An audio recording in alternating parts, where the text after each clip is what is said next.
आप देख रहे हैं गंगाधारा न्यूज नेटवर्क। हमारे साथ है कैमूर जिला से भोजपुरी गायक राकेश लाल यादव भी है, जो कि अदर अदर स्टेट में जगह जगह पर जाकर के अपना गायन से कैमूर का नाम रोशन करते हैं। साथ ही भोजपुरी को भी आगे बढ़ाने का काम करते हैं।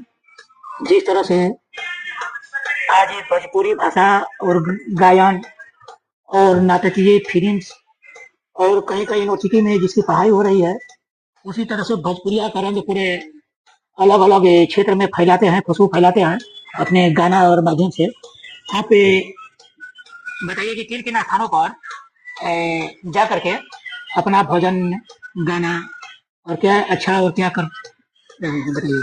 जैसे में अपना भगवा जिला हो गया, वहाँ पे जैसे कोई पसंद करते हैं, वाराणसी में बनारस भी करते हैं, पटना भी कर रहे हैं, तो कहीं न कहीं अपने ही क्षेत्र राज्य में कर रहे हैं, माता पिता के आशीर्वाद से, जिन्होंने आशीर्वाद से।